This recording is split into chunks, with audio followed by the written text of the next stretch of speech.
When making measurements, you can do either real-time measurements, post-processing, or both. And I find that when I'm in more of a troubleshooting mode, when I'm not exactly sure what type of analysis I'm looking to do, or just looking for greater flexibility, I prefer to post-process time data. So here we're going to go through and post-process some basic time recordings that were made with PostLabShop. To get started, I'm going to open my post-processing template. Once the template's open, we simply need to load time data in order to begin the analysis. So I will select all of the recordings that were made. We could always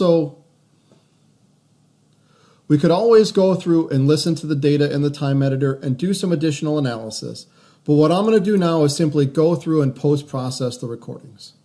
So I can take all of my data, drag it over into one of my predefined process chains, and I can start the analysis. You can see it's going to process through all 12 of the recordings, and all of those results will be populated down into what we call the results matrix.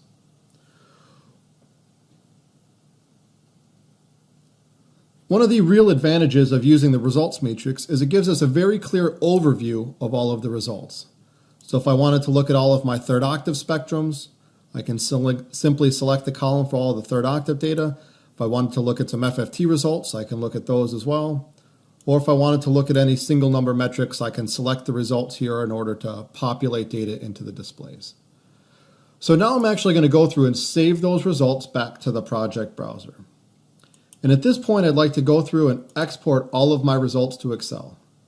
When I export results, I typically like to use the project table.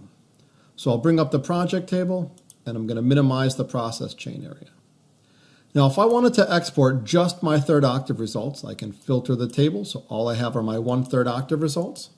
I can select all of the data in the table, right-click, and export those results to Excel. And now I can go through and define where I'd like that data to go into my Excel worksheet and how I would like that data to be exported. So I would like it exported in DB, and now I can click export, and we'll see that Excel will pop open as soon as the export is complete. So here's Excel with all of my 1/3 octave results exported to Excel. Now I could always go back and export my FFT results or any other results here to the same worksheet.